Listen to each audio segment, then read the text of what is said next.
नमस्कार. आजच्या व्हिडिओमध्ये आपण ॲक्मे इनसाइट सॉफ्टवेअरमध्ये मेडिकल रिटेल व्यवसायाच्या संदर्भात इयर एंडची प्रोसेस पाहणार आहोत. ही प्रोसेस इतकी सोपी आहे की तुम्ही स्वतः काही मिनिटांमध्ये इयर एंड प्रोसेस सहजरित्या करू शकता आणि तुम्ही तुमचे बिलिंग सुरू करू शकता. ज्या व्यावसायिकांनी 1 एप्रिल रोजी इयर एंड प्रोसेस न करता डेट एक्सटेंड केलेली असेल किंवा सिस्टमद्वारे ऑटोमॅटिक डेट एक्सटेंड झालेली असेल, जसे की जर 10 दिवसांनी डेट एक्सटेंड केलेली असेल, तर 11 तारखेला पुन्हा एकदा एंड ऑफ फायनान्शियल इयर ही विंडो ओपन होईल. यामध्ये रन इयर एंड किंवा extend financial year to date या दोन्हीपैकी एक ऑप्शन निवडणे गरजेचे आहे.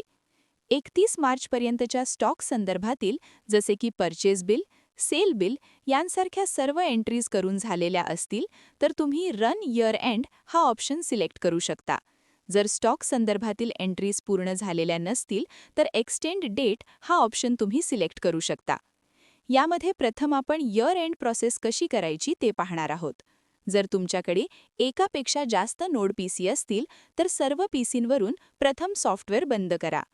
रन इयर एंड बटनला क्लिक केल्यानंतर कन्फर्म न्यू इयर डेटाबेस ही विंडो ओपन होईल. ओके बटनला क्लिक करा. Confirm new year form information या विंडोमध्ये ओके बटनला क्लिक करा. इयर एंड प्रोसेस सुरू होईल.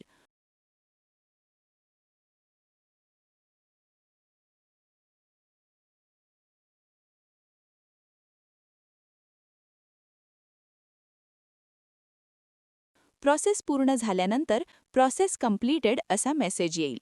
जर इयर एंड प्रोसेसमध्ये काही एरर्स असतील, जसे की मागील वर्षांमधील आणि नवीन वर्षांमधील प्रॉडक्ट्स, अकाउंट्स इत्यादींचे बॅलन्स जुळत नसतील, तर error list after year ending ही विंडो ओपन होईल. यामधील एरर्स तपासून घेणे गरजेचे आहे. ही विंडो क्लोज केल्यानंतर year ending process completed successfully but need to exit हा मेसेज येईल. ओके बटनला क्लिक केल्यानंतर सॉफ्टवेअर ऑटोमॅटिक बंद होईल. आता ॲक्मे प्रोवर डबल क्लिक केल्यानंतर सिलेक्ट इयर विंडोमध्ये 2026-27 असे नवीन इयर तयार झालेले दिसेल. हे वर्ष ओपन करून तुम्ही चालू आर्थिक वर्षाचे कामकाज सुरू करू शकता. इयर एंड केल्यानंतर मागील वर्षामध्ये अकाउंटिंग संदर्भात जर काही एंट्रीज ॲड किंवा चेंज केलेल्या असतील तर मागील वर्षांमधील अकाउंटचे क्लोजिंग बॅलन्स नवीन इयरमध्ये कॅरी फॉरवर्ड करता येतात.